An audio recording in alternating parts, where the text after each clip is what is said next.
y en Oxford, y desde el año 1981 fue catedrático de Fisiología de la Facultad de Medicina de la Universidad de Extremadura, donde ha desempeñado cargos de relevancia académica como presidente de la Comisión de Doctorado de la Universidad y decano de la Facultad de Medicina. Al mismo tiempo, creo recordar que fue nuestro primer director del Departamento de Fisiología y un excelente compañero mío.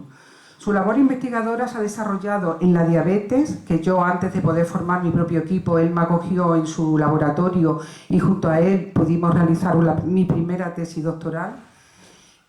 Trabaja mucho sobre la nutrición humana y el ejercicio físico.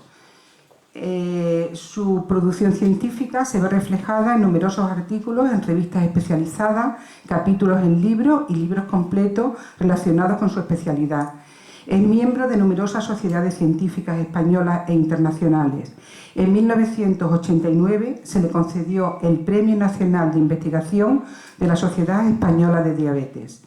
En la actualidad, su dedicación científica se centra en diversos aspectos relacionados con la medicina darwiniana o evolucionista y la nutrición, como va a ser hoy el tema de su conferencia.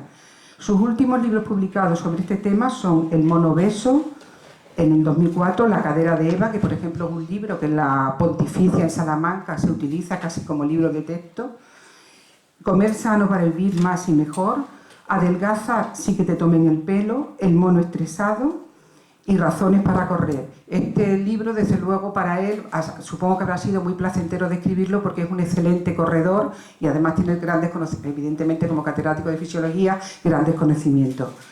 Por otra parte, su afición por la historia de la medicina y por la literatura se traduce en la publicación de la biografía titulada Francisco Hernández, el descubrimiento científico del Nuevo Mundo.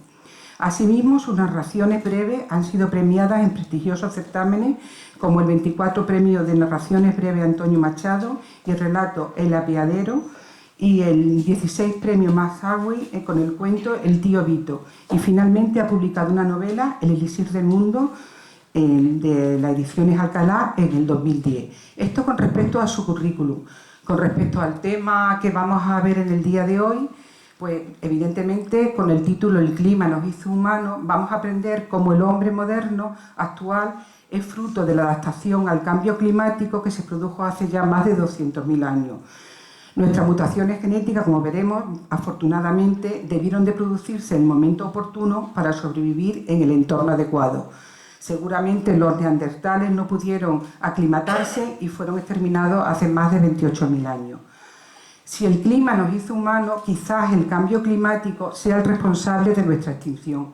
De hecho, Stephen Hawking asegura que los seres humanos tendremos que abandonar la Tierra en un plazo máximo de 100 años. Prevé que nuestro futuro está en el espacio y que debemos pensar en colonizar otros planetas si queremos sobrevivir. Pero además del cambio climático está la inteligencia artificial, que puede ser la mejor y la peor cosa que ha pasado por la humanidad, ya que nos ayuda a luchar contra la enfermedad y la pobreza, pero podría ser que la inteligencia artificial provoque nuestra desaparición si las máquinas se levantaran y nos alcanzaran en la carrera evolutiva. Este sería el futuro. Ahora vamos a ver nuestra historia, nuestros orígenes, y vamos a tener la gran suerte de que contamos con un gran divulgador que a mí, yo siempre lo he considerado mi maestro. Y ahora ya le cedo su palabra. Bien, buenas tardes, yo voy aquí abajo. Gracias, Carmen, por haberme invitado. Gracias a la Económica por la oportunidad de estar aquí. Y gracias a todos vosotros por acompañarme a hablar de un tema curioso, y os lo voy a explicar de dónde viene este tema, lo primero. Yo estoy muy interesado desde hace un montón de años en la conexión que hay entre la medicina y la evolución biológica. Es lo que se ha llamado la medicina darwiniana o medicina evolucionista. Fruto de ello, pues publiqué El mono obeso, que ha tenido un cierto éxito en el 2004, y La cadera de Eva. En los dos libros, ya quien los haya leído, se ve que hay un cierto interés por introducir en la evolución humana, en la evolución general, el clima, la influencia del clima.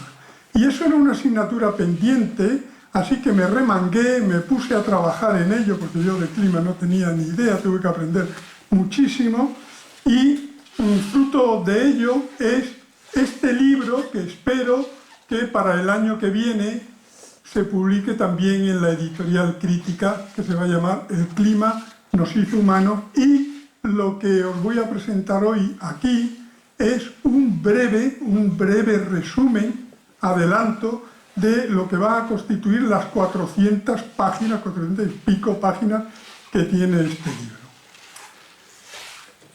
Hoy día está cada vez más en boga lo que se llama el determinismo climático, que esto viene muy antiguo, ya griegos clásicos ya hablaron de este asunto, pero hoy día numerosos estudios han demostrado que el clima del planeta no solo condiciona la vida, como lo ha dicho antes Carmen, la vida presente de todas las especies, de todos los seres vivos que poblamos el planeta, sino que ha condicionado su evolución en el pasado y posiblemente, como también ha dicho Carmen, condicionará nuestro futuro. De hecho, hay un gran interés. Aquí os traigo una reseña de ni más ni menos de la National Academic Press, y aprovecho para deciros que aquellos que tengan un interés muy intenso por estos temas, si me manda un correo electrónico yo le puedo dar la bibliografía, porque aquí son, por ejemplo, PDFs gratuitos que uno se puede bajar y consultar. Bien, vamos a hablar precisamente de esto. Y empiezo con esta diapositiva que es muy abigarrada. Esta la he construido yo a base fundamentalmente de información publicada en Nature, en la biblioteca de Nature y en la Universidad de Heidelberg, para señalaros la enorme influencia que ha tenido el clima en la evolución de la vida sobre el planeta ya desde sus comienzos. Os lo voy a explicar por partes. Bueno, aquí arriba está miles de millones de años, Aquí está la formación de la Tierra a 4.800 millones de años, no nos vamos a pegar año más, año menos, pero 4.800 millones de años. Pues aquí veis, y prácticamente es muy curioso, y esto está bastante bien demostrado, que unos 1.000 millones de años después de que esta pella incandescente se formara, prácticamente surgió la vida más sencilla, los procariotas, bacterias. Hay pruebas, hay incluso formaciones calcáreas producidas por estas bacterias, por lo tanto está bastante bien datado geológicamente la aparición de las primeras formas de vida hace 3.500 millones de años. Un poco más tarde aparecen ya las células eucarióticas con núcleo, aproximadamente hace 2.000 millones de años, y un poco más tarde aparecen las primeras conglomerados pluricelulares, al principio muy sencillos. Pero fijaros ahora lo interesante. Aquí se ve esta gráfica, indica las variaciones de temperatura relativas al presente. ¿Veis? Este cero indica lo que sería la media de temperatura global del planeta a hoy.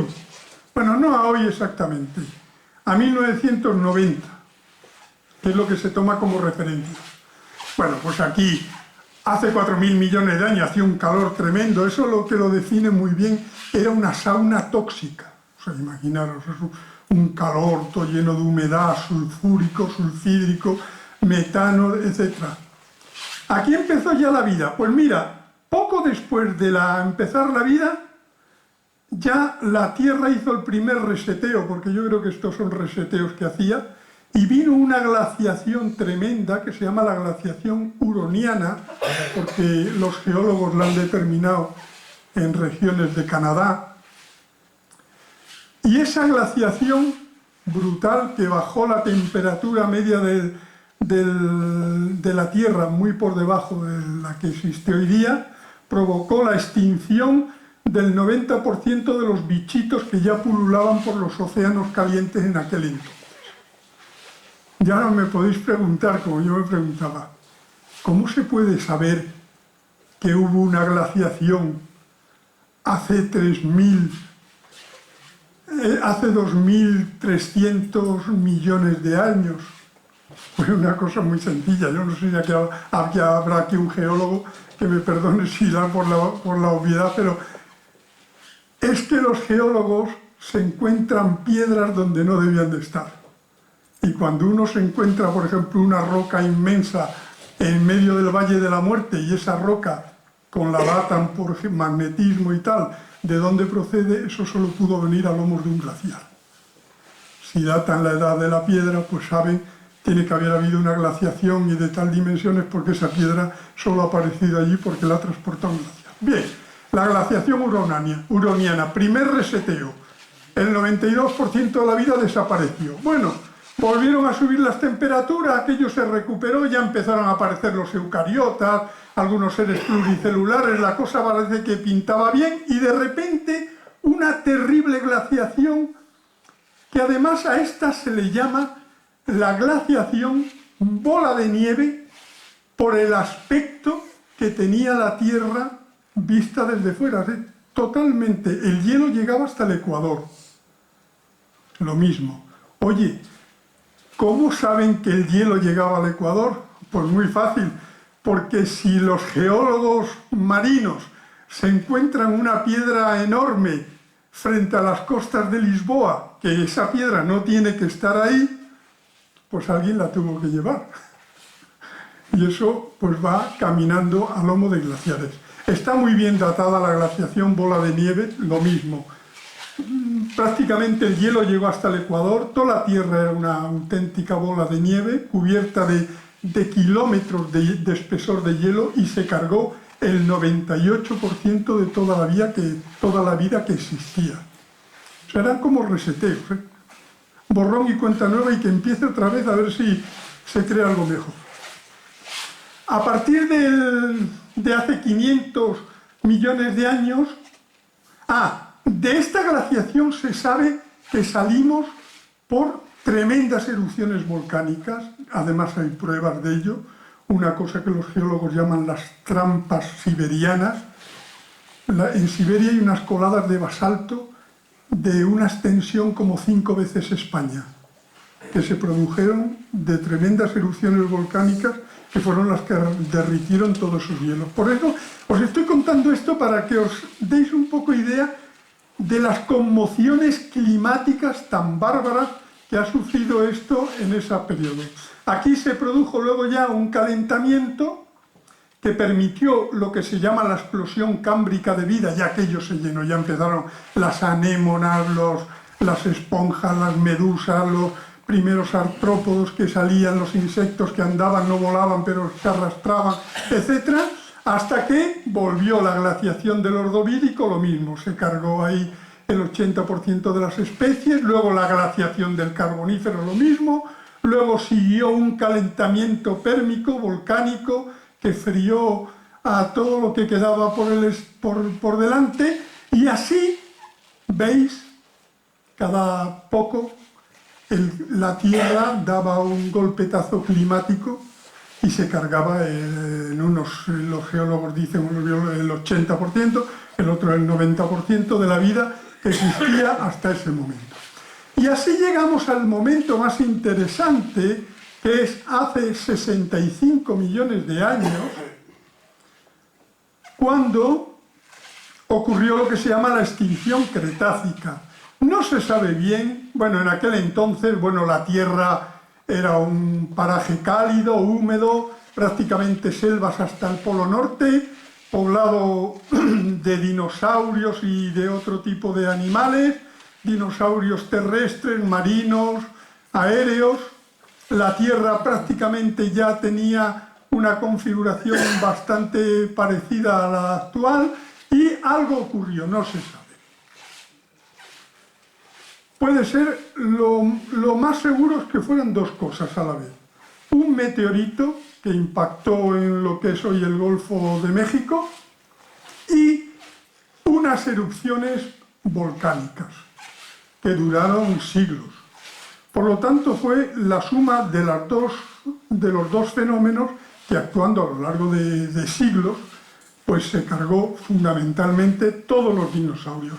Y esto permitió que unos animalitos que estaban medio sojuzgados por estos bichos grandes que en cuanto veían uno se lo comían, que eran los mamíferos, que eran unos bichos pequeñitos como musarañas o algo así, pues tuvieran una oportunidad y empezaran a poblar el planeta, y de ahí venimos nosotros. Mirad esto, aquí me vais a llamar pesado, pero es que no puedo hacer otra cosa. Esta gráfica es muy interesante. Es la suma de varias gráficas, pero muestra, esto es el momento de la gran extinción, hace 65 millones de años, ¿vale? A continuación, la Tierra experimentó un calentamiento tremendo, una vegetación, estaba prácticamente el globo entero estaba lleno de selvas, de vegetación lujuriosa, apretada, llena de lo que había quedado después de la extinción. Pero a partir de esto, que es el óptimo térmico del Eoceno, que se llama, que es este punto de aquí, a partir de aquí, el clima se fue progresivamente millón de año enfriando hasta hace 19.000 años. A partir de eso, de ese 19.000 años, empezó a calentarse hasta aquí que estamos ahora. Entonces, estos últimos 65 millones de años, la Tierra ha sido un enfriamiento progresivo hasta muy recientemente. Vamos a ir viendo qué es lo que pasó. Esta figura la voy a ir repitiendo porque yo creo que me ha parecido más interesante mantener esta imagen e ir poniendo lo que va ocurriendo en cada uno de esos periodos. En este punto primero, de tanto calor, de las selvas lujuriosas, ahí proliferaron los mamíferos, pero sobre todo en estas selvas maravillosas tuvieron un gran desarrollo y de diversificación los primates. Ahí salieron todos, los monos, luego más tarde los simios, y una gran diversificación. La temperatura siguió bajando. Aquí en el Mioceno, que se le llama la era de las hierbas, porque ya aquí se fue enfriando la temperatura global. Esta, como siempre, perdona, no lo he dicho, siempre este cero, que aquí lo veis, es la temperatura, vuelvo a decir, en el año 90, que es lo que se toma como referencia. Se fue enfriando el clima, las selvas se fueron clareando, se fueron sustituyendo por sabanas arboladas, y llegamos a este punto aquí, hace unos 7 millones de años, más o menos.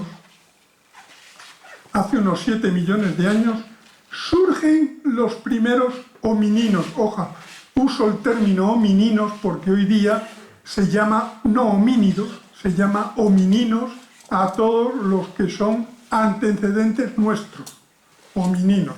Se llama así y yo he conservado la nomenclatura internacional correcta.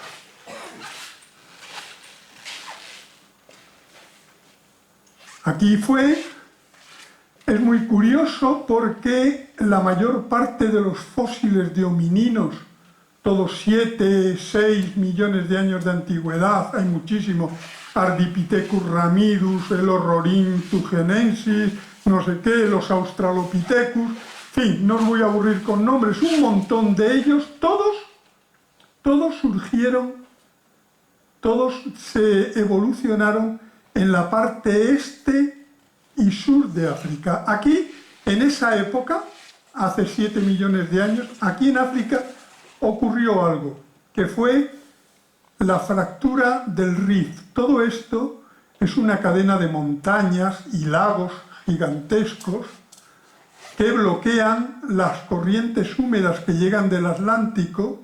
Por eso toda esta parte de África es lo que ocupa la selva del Congo, selva húmeda, y en cambio toda esta parte es de sabanas, es el Serengeti, es todas las imágenes estas que nos ponen de... Y esto se debe, por lo tanto, en estas condiciones de bajada de la temperatura, de frío, de sequedad, de desaparición de la selva, nuestros antecesores tenían dificultades para encontrar comida. Una cosa que está clara, que hay que tenerla presente. En el clima del planeta, frío siempre es sequía y calor siempre es... Frío es sequía y falta de vegetales y falta de alimento. Y calor es humedad, abundancia de alimento. Eso es una norma general. La sequía que había aquí, no solo la climática global, sino la producida por las montañas estas, que eran como una muralla que impedía que llegaran las corrientes húmedas, pues produjo una gran sequía. ¿Cómo resolvieron nuestros antecesores? Mediante 3 adaptaciones que se produjeron en ese momento. Primero, bueno, esta es una foto maravillosa de, aquí tenéis la familia de Lucy, la Australopithecus afarensis, rebuscando por ahí raíces o lo que puedan. Es muy significativo de cómo, donde antes había selva, cómo se había transformado en esta sabana arbustiva. Lo primero fue la bipedestación, somos el único animal, mamífero, que puede caminar sobre 2 piernas y tener libres las manos, lo que permitió ventajas para alimentarse, para acarrear alimentos, etc. Perdimos los colmillos, interesantísimo, porque los animales con colmillos, cuando cierran la boca, no pueden tener movimiento lateral de la mandíbula, porque los colmillos evitan, lo cual impide que se puedan triturar vegetales más duros. Raíces duras no se puede. Un mono, un chimpancé, le das una fruta, oprime con las muelas, con la boca abierta, oprime 2 o 3 veces y se lo traga. Por lo tanto, la pérdida de los colmillos, aquí tenéis una mandíbula fósil de chimpancé y una mandíbula fósil de Australopithecus, ya se ha perdido los colmillos, permitía aprovechamiento de alimentos más duros. Y finalmente, la otra fue el genotipo ahorrador, que hizo una serie de mutaciones genéticas que nos hizo a los seres humanos, es una pena que no se vea esto bien, pero estamos aquí, en la cúspide de todos los animales, por encima del cerdo y del oso polar, que más capacidad tienen para acumular grasa. Eso en aquel entonces era una ventaja evolutiva maravillosa, pero hoy es lo que nos hace la faena a todos los que nos gusta comer. Bien, ya nuestros antecesores, los Australopithecus, tenían esas gracias, sobrevivían como podían a la sequía y al frío, pero la cosa se puso peor. Fijaros que aquí es donde hemos dicho que surgen los primeros homininos, pero el clima siguió enfriándose. Y ahora aquí, hace unos 3,5 millones de años, ocurrió una cosa muy curiosa. El clima empezó a oscilar, de subir arriba con un par de siglos, 3 siglos, 4 siglos cálidos, y luego bajaba y 3, 4 siglos de un frío tremendo, y luego volvió otra vez. Primero fueron ciclos de unos 40.000 años cada ciclo, luego se espaciaron y se convirtieron en 100.000 años. A esto se le llaman los ciclos de Milankovitch y tienen un origen astronómico que yo no os voy a explicar aquí, pero es de origen astronómico. Eso era por la excentricidad de la elíptica de la Tierra, por las variaciones del eje, etc. Bien, aquí siguió el frío Y entonces aquí, hace 3 millones de años, una cosa así, aparecen los primeros representantes de nuestro género Homo. Homo habilis, Homo erectus. Hace 1,8 millones de años está muy bien datado este esqueleto, que se llama el joven de Turkana o joven de Nariokotome. Prácticamente es un esqueleto completo de un Homo ergaster, datado, vuelvo a decir, en 1,8 millones de años. Este individuo, de cuello para abajo, era idéntico a cualquiera de nosotros.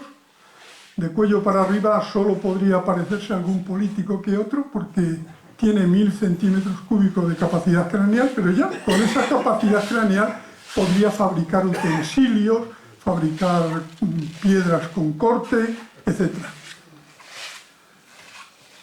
Y a partir de entonces se produce el gran misterio de la evolución de la especie humana, que es el cerebro. Y todos los datos indican que el crecimiento del cerebro está en relación inversa con la temperatura.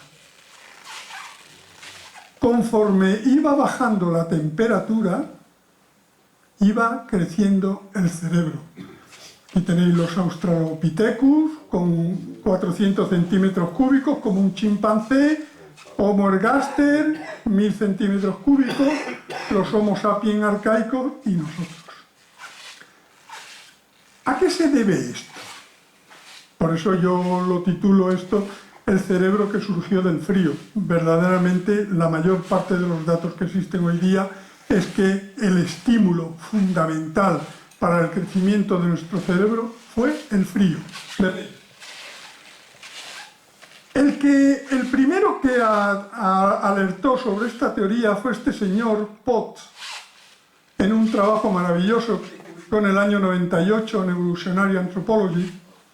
Y aquí os voy a explicar un poco por qué el frío permitió que el cerebro evolucionara. Mirad,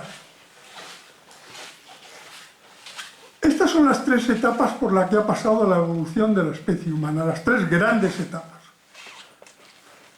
Al principio, hace 10 millones de años, 15 millones de años, cuando eran unos simios, nuestros antecesores, pues esa gente vivía en un ambiente sin cambios, como le pasa hoy a los chimpancés y los bonobos. Los chimpancés y los bonobos llevan millones de años viviendo en una selva, la selva del Congo, donde las condiciones no han cambiado.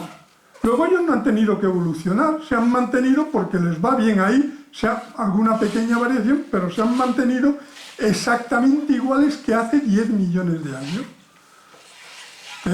Un hábitat estable, apenas cambios en millones de años. Hace 7 millones de años empezó un enfriamiento progresivo del clima. Sequía, enfriamiento, falta de alimento, progresivo, porque eso lo hemos visto. Pues bien, se desarrollaron una serie de adaptaciones, la de los homininos, fundamentalmente, ya lo hemos visto, bipedestación, la dentadura, genes ahorradores, modificaciones del aparato digestivo, etc.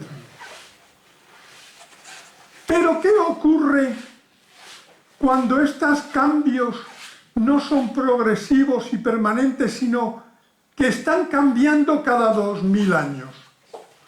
Oye, ¿qué mal hubiera salido a un antecesor nuestro en esos siglos de frío tremendo, que hubiera habido una mutación, que le hubiera salido una pelambrera terrible? ¿Qué hubiera pasado luego cuando hubiera subido el pico y se hubiera calentado? El pelo se le hubiera sobrado. La solución fue que era lo que decía Potts, que es en los ambientes, en los hábitats con grandes variaciones, el truco fue desarrollar el cerebro. Claro, ahora ya No se necesitaba en esos periodos más fríos desarrollar una mata de pelo que lo protegiese del frío, no. Con su cerebro mataba a un animal, le quitaba la piel y se confeccionaba un vestido. O en esos periodos glaciares que prácticamente no había vegetales, solo algunos frutos que tomaban de vez en cuando y tal, que tenían que consumir fundamentalmente carne, pues tampoco necesitaron que les salieran una dentadura de carnívoros, no. Su cerebro les permitía golpear unas piedras, fabricar instrumentos con los que machacar huesos, trocear, abrir las pieles y consumir los alimentos. Es decir, las ventajas evolutivas del cerebro fue un artilugio que era capaz de encontrar soluciones para resolver todos los problemas que se fueran apareciendo, y en cuestión de días, no en cuestión de miles de años de evolución. Y eso, el estímulo, todos los estudios lo indican, fue el frío oscilante que tuvieron que pasar. De hecho, aquí tenéis otra vez la imagen. Aquí, hace 500 millones de años, hasta aquí siguió el frío, siguieron evolucionando, y aquí, hace unos 500 millones de años, ya salieron los Homo sapiens. Y ahora os voy a decir una cosa muy curiosa. Aquí abajo, no sé si lo veis, tengo puesto, a partir de hace 500 millones de años, las variaciones climáticas se conocen a la perfección. ¿Y por qué se conocen a la perfección? Gracias a los rusos. Mirad, los rusos tienen una base en la Antártida, que se llama la base de Vostok. Y, curiosamente, la Antártida, para el que no esté muy puesto en cuestiones climatológicas, la Antártida, que antes no estuvo allí, pero desde que estuvo allí, en el sur, es un sitio muy seco. Es un sitio que solo caen, en todo el año, caen unos centímetros de nieve, nada más. Es muy seco, es como un desierto, caen solo unos centímetros de nieve. Cuando cae esa nieve, al caer los copos de nieve, atrapan burbujas de gas, polvo atmosférico, atrapan todo lo que pillan. Luego aquello se apelmaza, vuelve a caer otra capa al año siguiente encima, se aprisiona, luego al otro año vuelve a caer otros 2 centímetros, a lo mejor ese año lleva algo más, caen 3 centímetros, y así poco a poco, y a lo largo de los millones de años, pues se ha formado una capa de muchos kilómetros de espesor de hielo que se ha ido formando por ese mecanismo que yo os he dicho, porque me parece que fueron 20 millones de años, la Antártida, que estaba más al norte, era una selva tropical. Entonces, ¿qué pasa? Resulta que debajo de la base de Vostok, aquí, hay un lago. Hay un lago que por las condiciones de presión tiene el agua, todavía agua, no está helada, es agua. Y entonces era un reto tremendo coger una muestra de agua, imaginaros, pues para ver qué bacterias había o qué seres vivos. Bueno, es una... Y entonces, ¿qué pasa? Que tuvieron que perforar. Pero al perforar, obtuvieron unos cilindros, aquí veis, 4.500 metros de cilindro de hielo, donde, mirad aquí, fijaros cómo se ve ahí, que se puede identificar perfectamente cada año. Entonces estos fueron, ¿no ves aquí, lo veis? Recortando en trocitos cada año, y entonces en esas burbujas que tenía el hielo, mediante cromatografía y otras técnicas químicas de alta precisión, pudieron detectar el CO2, el metano, isótopos que daban. Hay un isótopo del oxígeno que se utiliza para evaluar la temperatura ambiental que había. Y mediante esas medidas, desde hace 500 millones de años, que es lo que permite reflejar lo que se ha perforado, podemos saber perfectamente todas las condiciones climáticas que había. Hace unos 200.000 años surgió en lo que hoy es Etiopía, y eso se sabe también gracias a la genética muy bien, surgió el primer Homo, o la primera, lo que llaman la Eva mitocondrial, la primera Homo sapiens sapiens, es decir, nosotros. Y a partir de ahí, ya casi con nuestra capacidad cerebral, porque en 200.000 años tampoco ha cambiado tanto, pues empezaron a salir de África.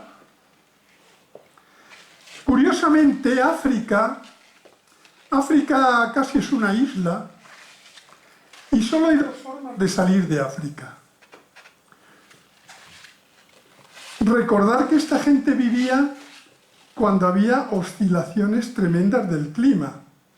Por lo tanto, en los picos más fríos, en los picos más fríos de la glaciación esta de hace 200.000 años, para que os deis una idea, todo el norte de Europa, incluida Inglaterra, estaba cubierta por de 2 a 5 kilómetros de espesor de hielo. Este secuestro de agua tan tremendo en forma de hielo encima de los continentes hacía que el nivel del océano bajara en torno, está calculado, entre 130 y 150 metros. Por lo tanto, en esas condiciones, cuando hacía mucho frío, nuestros antecesores podían atravesar con bastante facilidad el estrecho de Bab el-Mandeb y aparecer en Arabia, y ya desde aquí irse a Asia. Pero cuando subía la temperatura en los picos arriba, que se fundían los hielos, subía el mar, esto para esa gente que no tenían barcos, evidentemente, ni nada, posibilidad de pasar ni siquiera este estrecho, pues entonces, como he dicho yo, que cuando hay calor, hay humedad, entonces reverdecía el desierto. Y entonces en la época cálida subían a lo largo, como dice este autor, a lo largo de este oasis de 4.000 kilómetros que es el Nilo, y salían por la península del Sinaí. Y así fueron colonizando, gracias a esa característica del cerebro de adaptarse, fueron colonizando todo el mundo. Ahora hay muchas dudas con América, por cosa curiosa. Hasta ahora, la idea es que en uno de esos picos de frío tremendo, cuando baja mucho el nivel del mar, quedaba al descubierto una planicie de tierra firme que se llama Beringia, que era la que une Siberia con Alaska. Y entonces se decía que había... Pero hoy día, la hipótesis... Aquí hay una cadena de islas, que son las Islas Kuriles, que forman un arco, y que también cuando el mar bajaba a los 150 metros, es posible, porque daros cuenta que esto les ahorra un montón de miles de kilómetros, ir por aquí en vez de ir por arriba. Hoy día los que estudian esto opinan que la mayor parte de la gente pasó por aquí.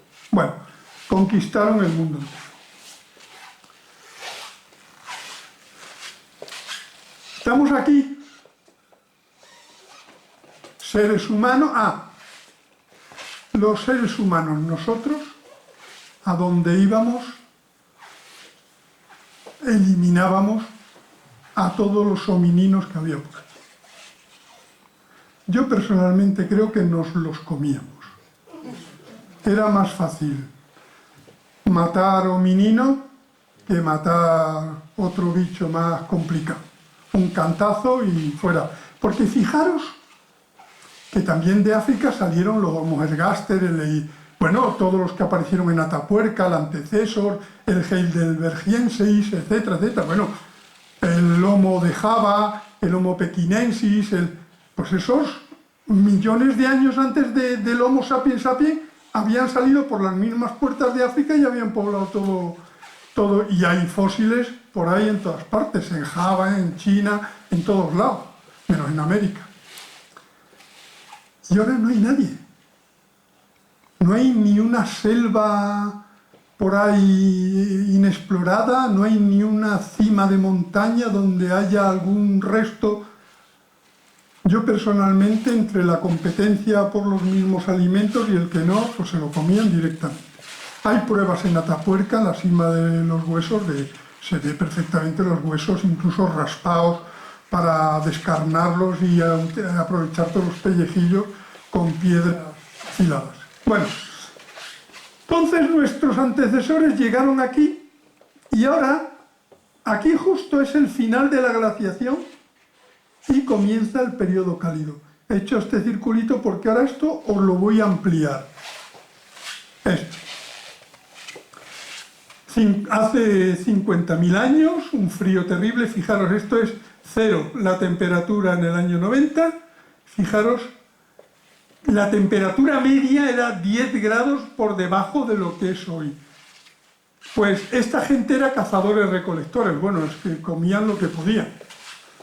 Cazadores-recolectores, pero curiosamente en esta época, entre 40.000, de repente les dio por dedicarse a producir obras artísticas, algunas de ellas excepcionales. Fijaros el caballo este saltando de esta azagaya, o las diosas, las Venus que existen por todas partes, a fabricar herramientas compuestas, no reductivas, porque hasta entonces las únicas herramientas que se sacaban era quitándole cosas. Cogías un hueso y le quitabas cosas para afilarlo, o cogías una piedra y le quitabas trozos para hacer un filo.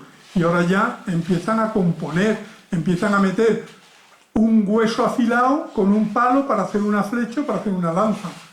Pero lo más espectacular es el arte. Y además, esto es una cosa que en todo lo que me he dedicado yo a estudiar esto, más me ha sorprendido y más me ha dejado alucinado. ¿Cómo es posible que este fenómeno, como los bisontes de la cueva de Altamira, datados en 35.000 años, coincidan con las mismas pinturas de los bichos que había allí en una cueva de la isla de Sulawesi, en Indonesia, a miles de kilómetros de distancia? Es imposible que en aquella época el mismo artista o un artista, o sea, andar esos miles de kilómetros de distancia llevaba mucho. No se cogían una mochila y venga, vamos a ir a Sulawesi a pintar cuevas allí. Fijaros otra cosa curiosísima. Si habéis estado alguna vez en la cueva del Castillo en Santander, pues hay miles de manos, bueno, miles no, bueno, miles. Muchísimas manos pintadas en la cueva del Castillo, datadas en 37.000 años. Las mismas manos, con la misma técnica, en la cueva de la isla de Sulawesi, en Indonesia. ¿Qué cosa más curiosa? Eso no se pudo transmitir. Indonesia aquello estaba lejos. Se colonizaron, pero se colonizaron cuando se colonizaron. Es una cosa muy curiosa. No, para mí, y de hecho, en la literatura, por más que he buscado, no hay ninguna explicación. Hay que si el síndrome del savant, del síndrome del sabio, no sé qué tal, un poco parecido a lo de los niños con Asperger y cosas, nada. Tonterías, no hay nadie que explique este misterio. Pero el misterio más grande viene ahora, porque esto tiene muchos misterios. Bien, aquí, hace 19.000 años, después de pasar el último máximo glaciar, que aquí debió hacer un frío horroroso, pero horroroso, en toda Europa, los que vivían en Europa nuestros antecesores que estaban por Cantabria, al sur de Francia, todo eso debía ser una cosa tremenda, vamos, el verano, unos pocos días de un poco de sol pálido y todo lo demás era un frío espantoso, el último máximo glaciar. A partir de hace aquí 19.000 años, empezó a calentarse hasta aquí. Y aquí aparecieron ganaderos, es decir, esta gente ya con el calentamiento comprendió que, mira, esto de andar matando por ahí, salir a cazar y esto es muy complicado. Así que en cuanto pudieron pillar una hembra con 2 crías, uno de las crías era un macho tal, los pusieron allí unas tablas para unas maderas para al lado del asentamiento que ocupaban para que no se fueran y empezaron a desarrollar la ganadería. Prácticamente hace unos 16.000 años ya hay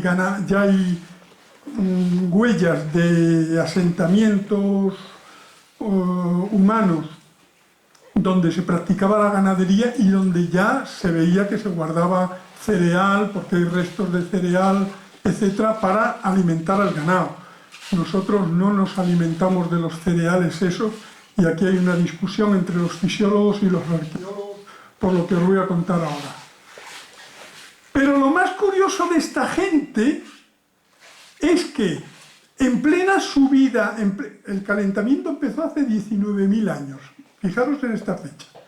En plena subida de este calentamiento, esta gente ya no volvió a pintar ninguna cueva. No existe ninguna cueva en ningún sitio, no se ha logrado encontrar ninguna cueva en ningún sitio que tenga pinturas posteriores a hace 20.000 años.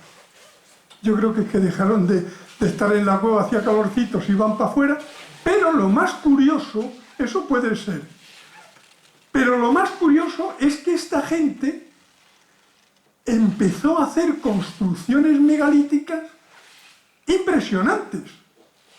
Solo un ejemplo, para no aburriros. Ya luego leéis el libro el año que viene cuando se cosa. Fijaros, esto es Göbekli Tepe, que en griego quiere decir colina panzuda. Eso era un monte. Empezaron a excavar y encontraron un templo extraordinario, datado, bien datado, en 11.500 años de antigüedad. Fijaros que este templo, que es absolutamente extraordinario, no solo está compuesto por unas pedazos piedras ahí labradas, además con mucho arte, tiene ahí buitres, ovejas, cabras, serpientes, hay de todo, bicho viviente. No, fijaros aquí, ese animal, que parece un león o alguna cosa así, no está pegado no está pegado. No está hecho aparte y luego pegado con una argamasa. Lo han tenido que labrar, o lo han tenido que, ¿cómo se dice? Que esculpir en el propio bloque de piedra, y una vez que han esculpido el bicho, han alisado la piedra para colocarla en la formación. Bueno, porque esto tenía unos recintos impresionantes. Bueno, y eso llenaron todo. Stonehenge y tal, pero aquí tenemos el mejor en Évora, la mejor estructura megalítica de Europa está en Évora, con dólmenes, con de todo tipo de utensilios. Fijaros, estas piedras son enormes, verdaderamente. Lo más curioso de todo es que lo construyeron y lo taparon deliberadamente. Eso no fue tapado geológicamente, ¿no? Porque era una montaña que sobresalía. Lo taparon deliberadamente. Misterios absolutamente increíbles. La domesticación de animales y de plantas permitió por primera vez acceder a 3 alimentos impresionantes, que eran la leche, las bebidas alcohólicas y el pan. La leche, mirad, ningún mamífero consume leche después del destete. De hecho, todos los mamíferos, humanos incluidos, desaparece de nuestro aparato digestivo la capacidad de digerir la leche, porque ¿para qué vas a fabricar enzimas y cosas por el estilo para un alimento que una vez que te desteten no lo vas a probar en la vida? Pero algún antecesor nuestro en Europa, en Centroeuropa, le ocurrió una mutación que se llama persistencia de la lactasa.